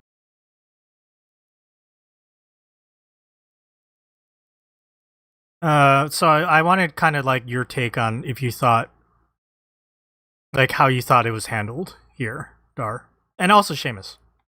I thought it was handled well. Like I said, it's kind of a hard topic to um tackle in this manga. Like I said, that's very violent and weird and kind of flippant with its kind of like morality sometimes. But with the conversation that the characters had, it all seemed very genuine, and um you understand where the characters are coming from, and it didn't seem cheap or exploitative in my opinion. I don't know what other people's opinions are about it, but it'd be interesting to read them. But like it seemed well done to me. Okay, how do you feel, Seamus? I think it was well done. I think Togata. I mean, Togata's a really weird character, like you said. They're like, you know, half insane and really eccentric. But as far as like the stuff about their sexual identity, um, or about their sex, like that stuff had a lot of dignity to it. You know, like it didn't seem exploitative or cheap, and it kind of fit into like the whole or some of the themes of Fire Punch, and like, you know, bodies that happen to us, you know, like our physical bodies being some sort of punishment. um at least that's the way you could kind of read a lot of the stuff between um Agni and his relationship with his blessing. Just like his whole body, his whole existence is suffering, and I think maybe that's kind of like a little bit. And you know, again, I don't want to speak out of turn and say that, oh, you're transgender, so your whole existence is suffering, your whole body is suffering. Like that could definitely be like really insensitive. But I feel like in this case, like I said, I think it's coming from the characters are being treated with dignity with this topic, um, and kind of riffing on this, you know, science fiction idea of they can't never change their body. They are trapped that way. Kind of, you know, it works for the tragedy of the character, I felt. Do you think maybe it's also connected with Judah? Because you have the three, like, they're on the covers, so I feel like those are the three major characters here in Fire Punch is Agni, obviously, Fire Punch, Togata, the cinephile and person breaking the fourth wall and making all these pop culture references that the reader gets. And then you have Judah, who is someone who has been alive for so long and playing a fake role that they don't even believe in. They want everything to end. But they get trapped by the Ice Witch character. And I guess we need to explain that too. At the end of Volume 3, Agni is confronted by a character who's like, I'm the Ice Witch. I froze the world, so hate me, Agni. And this is to stop Agni from killing themselves.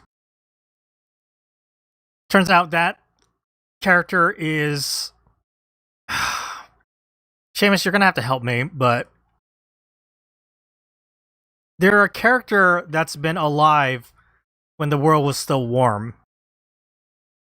I think they say their name is Sulya? Sulya or something like that. I gotta double check this. But they capture Judah and they explain, I'm gonna manipulate your body because turns out, you know, the people of the old world, they had this ability to have the blessed body, and that's why I look exactly like you, except I look like Judah, I look like Luna, except I have a branch sticking out my right side of my face. They're gonna change Judah's body to become a giant tree, which is what happens after Fire Punch kills Doma. He goes back to his village and there's a giant tree because it's sucking the life out of everything. The ultimate goal is Judah is going to become a tree that sucks the life out of all living creatures on the planet. Eventually they'll suck the life out of other planets and warm the earth up again. And Sulya's entire motivation for doing this is, I'm going to restart the earth. We're going to redo evolution, redo civilization, and we're going to reach a point where I'm going to finally be able to see the sequel to the Star Wars movie. Fucking Tatsuki Fujimoto always sticking his, like, movie thing in there. But won't she be disappointed with that one? Let me tell you. Yeah, I mean, during this time, I think I think episodes 7 and 8 were happening, right, Dark Fox? So they're waiting on episode 9 of Star Wars. So the world I ended guess just about that time, I guess. Yep. It's such a funny motivation that only Tatsuki Fujimoto would come up with. Well, I guess not that he would come up with. It very much is in, Tatsuki Fujimoto's wheelhouse, where the bad guy's motivation is, I want to see Star Wars Episode 9. That was great exposition though, because um the character was like saying all these vague poetic sounding things and like, oh wait, I'm being too vague. This is what I want to do. I want to make a big tree and make the world warm again. Um and like you could see a different manga in a different universe having the same exact plot, but they keep what their plan is a secret until like volumes and volumes and volumes and volumes later. 10 volumes later, you finally figure out what it is, and it's a big tree, and you're like, "What the fuck?" The whole thing was supposed to be a tree, and you're like pissed off. But in this version of the manga, it's like almost like a throwaway line, which like works really really well. It was pretty funny.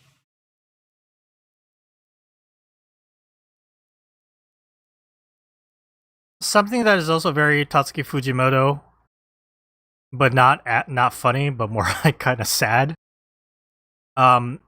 After Agni comes back, this is after the chase sequence in Volume 4. He's come back, he feels guilty about what happened. He needs to ask Togata, do you know what happens when people die? And Togata makes up this like bold-faced lie that's like, they go to a movie theater. You get your caramel popcorn, you sit down at the place you went to, you buy a pamphlet, and you get to watch a movie. It's a sad scene because Agni is like taking solace in the fact that the people who died get to live a happy afterlife watching a movie. Basically lying to himself. At this point, Togata is like, Agni's fucked. This kid is fucked. After Agni kills Doma and is basically like, I deserve to die, chapter 48 shows him in the movie theater, and he's about to sit down by Luna, and he gets fucking knocked to the floor by Togata, who takes his seat.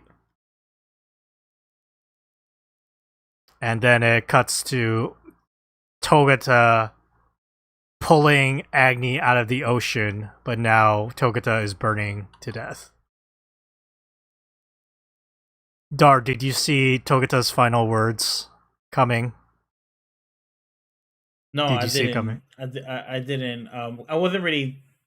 I guess I wasn't paying that much attention because it's pretty obvious, right, when you read it. But like, I was just kind of like reading it in the moment, in the page per page, and Togata's thinking about what their final words is going to be. Again, to like maximum impact, and then they think about to tell Agni to live, which is pretty funny. Sad, but Funny? Yeah, yeah, I find it very funny. Yeah, I was like, that's so fucked up. it's a tragic comedy.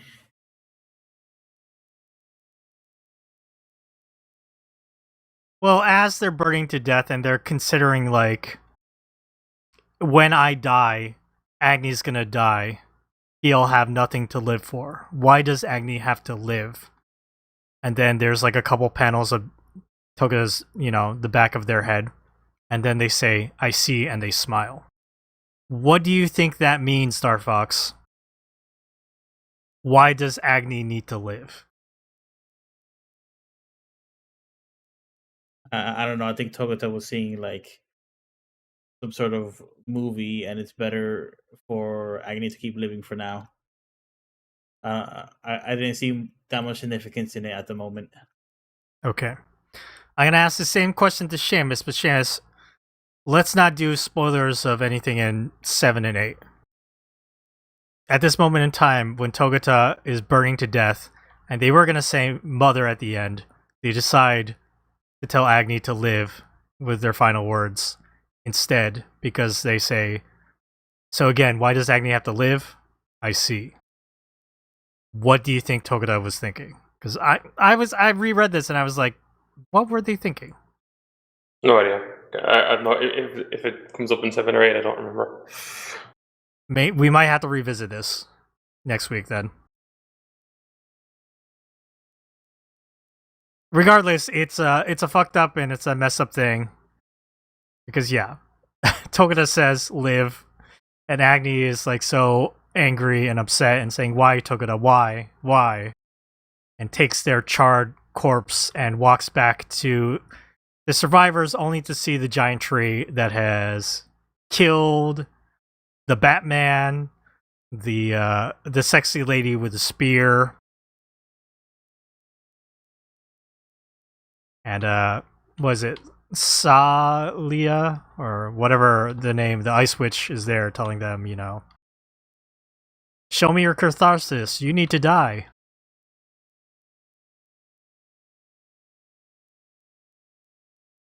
We jumped around a lot, but am I missing anything, Darfox?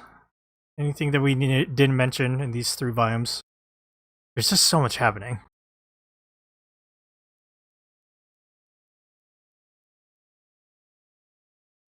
Oh, I think we covered the really big things. I want to revisit the moment when they're having when Judah / Luna was doing all the wardrobe changes, and Agni was just reacting and making faces and being like, "It's being so cute," and then like it's a schoolgirl outfit, and he's like, "Wait, what's that from?"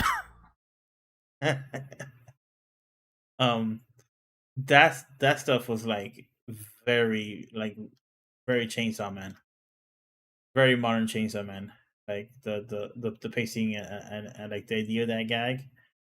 So it's pretty fun to see that here in Fire Punch. Yeah, that's true. It was a big moment of levity after so many fucked up things happened, like one after another.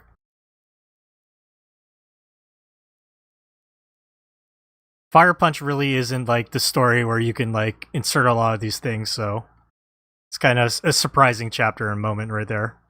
I get what you're saying.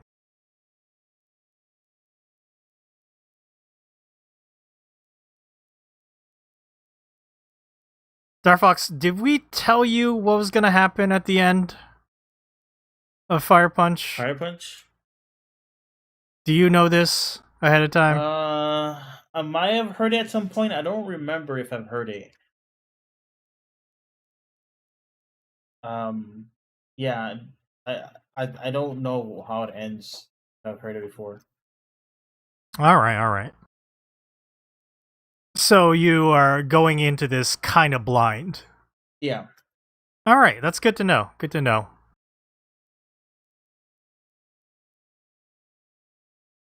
Seamus, is there anything else here in volumes 4, 5, and 6 you want to talk about before we wrap up? Yeah, let me think. Oh, so one thing was actually when he killed Doma, that was like the end of Togata's movie because you just see them like turning off the camera because Doma's dead now, so the movie's over. I think I was thinking about like rereading it with Toga is about how like they break the fourth wall and all that stuff, but I got thinking, is that like a whole way of like I don't know what the word like some combination of like nostalgia, but also like a distancing effect. If you treat the whole world as a movie, then like you don't have to take anything seriously. Which living in this world that makes things a lot easier. Right. It's not happening to you; it's happening to someone else who is like an out of body experience almost. Not so much that, more like it's not. It's like I was thinking of going back to Spring Breakers because this is when I was. Oh Jesus Christ!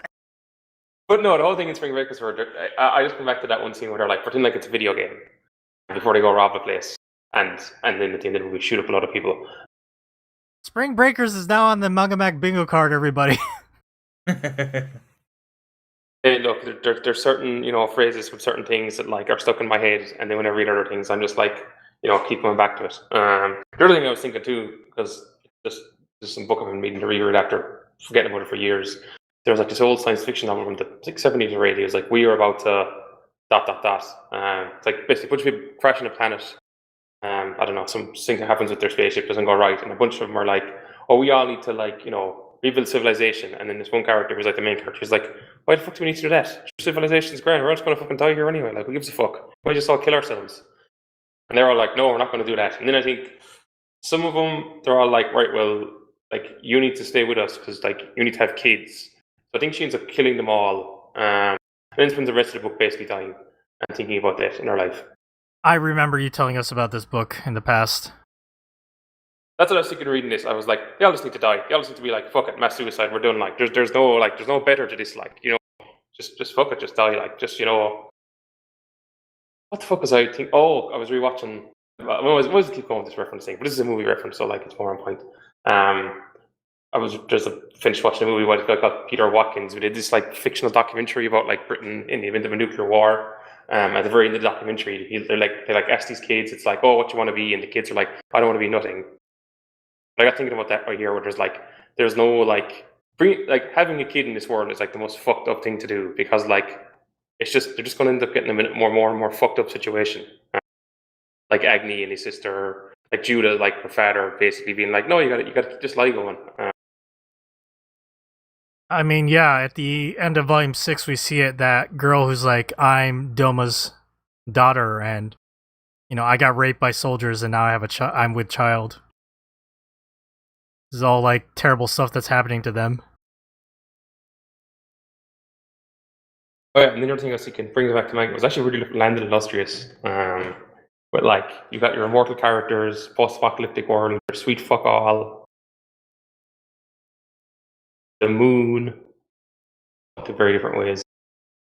But it gave me, because like even with Illustrious, I was like, okay, that was like a very obvious like pulling tropes from Buddhism. But I think like Fujimoto, I don't know, was it just like a thing where like, hey, if you're in Japan, you're doing a story about like immortal beings and suffering. Oh well, maybe you're taught straight to like Buddhism because that's in the country.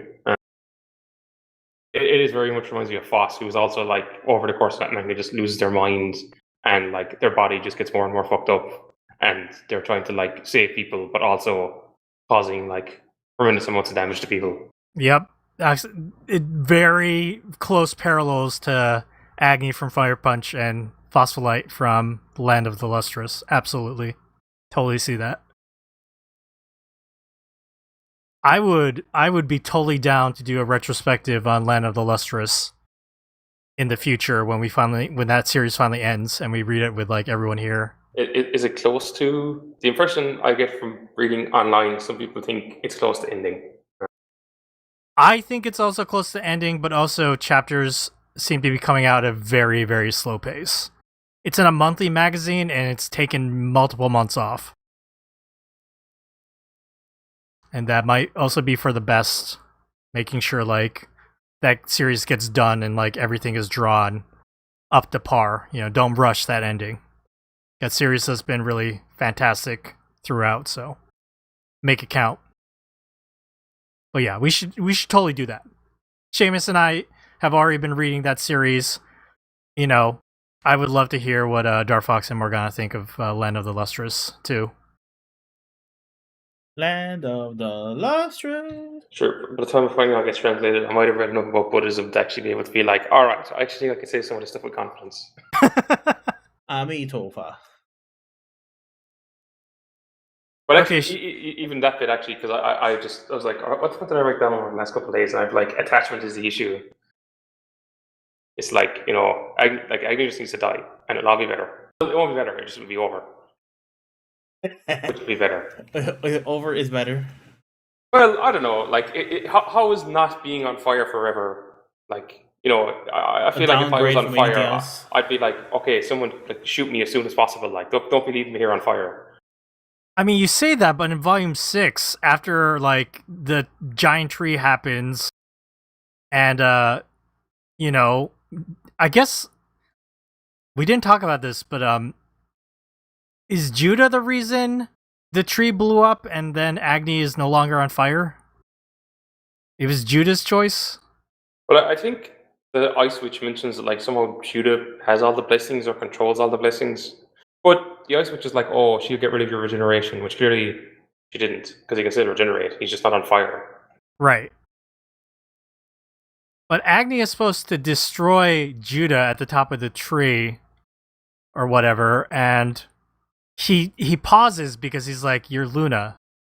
I think you're Luna," or like as he's punching Judah, he's thinking, "Let there be a miracle. Let this Judah turn into Luna." Yes, because he's like, oh, Luna died and was reborn as Judah, so if I kill Judah, then Luna will be reborn. Yes, and he's just hoping that miracle will happen as he pummels Judah on top of the tree. Wait, now I don't exactly remember. No, he's pummeling her, and then like I think the last panel is just like the tree kind of like exploding or expanding, and then it just cuts to the two of them on the shore. Like there's no real Explanation about. explanation. Yeah. Okay. Very Evangelion-esque. Actually, I think who was it? One of the people then are like, oh, all these tree pieces start just fell out of the sky earlier today. Well, yeah, I mean, you were saying Agni should end it all because he's on fire and existence sucks, but after that tree incident, Agni is no longer on fire. They're all still fucked up. The fire is in his mind. I mean, yeah, I guess that's what it is. But, you know, his body isn't in pain. So I guess he says... He does say he doesn't feel anything, and, like, when the soldiers... He meets, like, the survivor girls, and then, like, the male soldiers come. He thinks, oh man, I can finally die. And, you know, he beats the soldiers up, and he gets shot a bunch, and he's like, oh, I'm gonna die. But once again, you know, Judah is like, I want you to live. And so he continues to live. His story continues. I guess you're right then, like, even if his body isn't on fire, his mind is fucked, so. Also, the world is any colder, and they're all going to die anyway, so. Yep. This is also true. Fire Punch is a fucked up world, man. No, you just reminded me, I was reading that Peter Watkins thing, there's some article about, like, what was Britain going to do for nuclear war, but one of us, like, some guy who was part of some committee, he, like, went to some village, and all the, like, parents were on about, like, you're just going to kill our kids if a nuclear war breaks out, and he's like, right, we need to requisition suicide pills for everyone in the country. Jeez. And I was like, yeah, that makes sense. I think having, like, you read about, like, what happened in Britain in the nuclear war, you're like, yeah, fuck it, just everyone just kill themselves. Like, it's done for. There's no point continuing this shit on.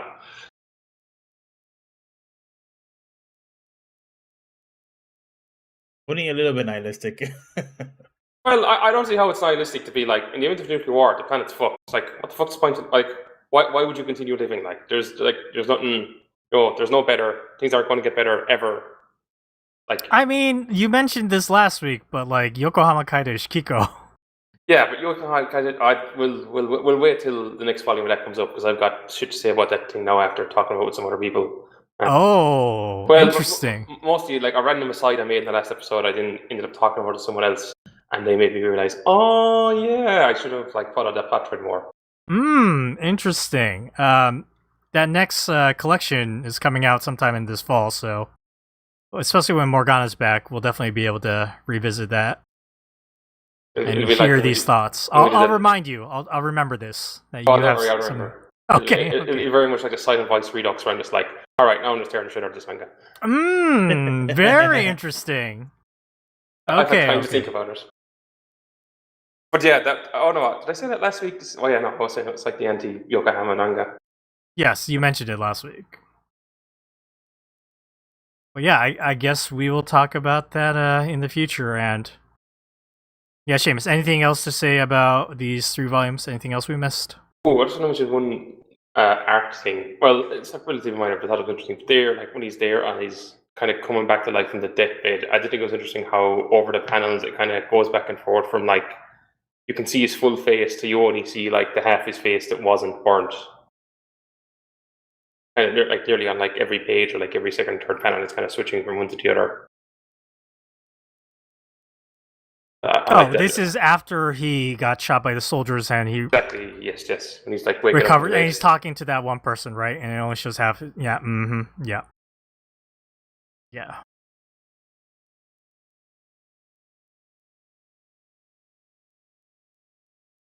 Yeah, that's all I got. All right.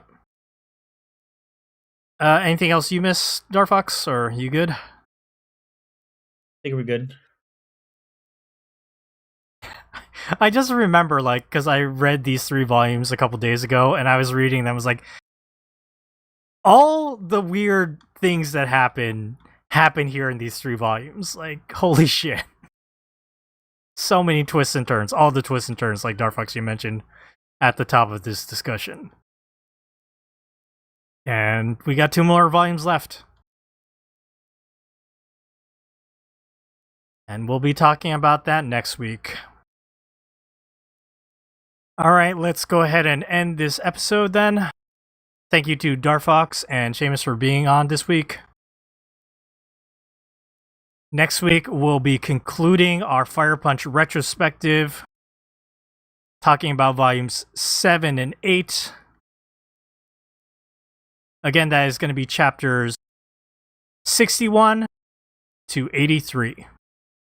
Stay tuned for that next week.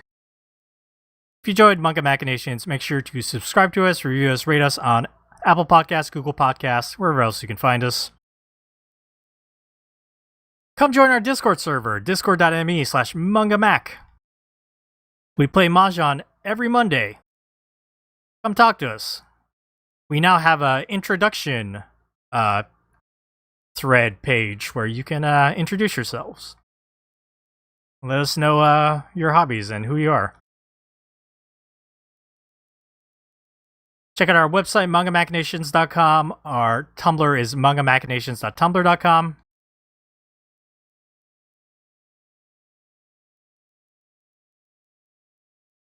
Make sure you subscribe to our YouTube channel, youtube.com/mangamactv.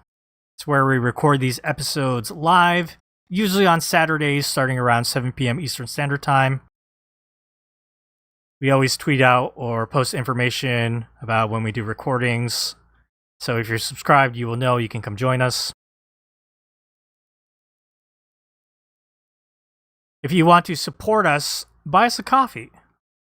Just head over to ko-fi.com/mangamac.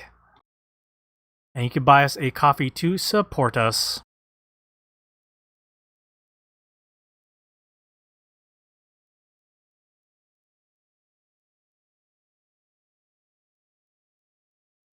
Send us emails, mangamachinations@gmail.com. Follow us on Twitter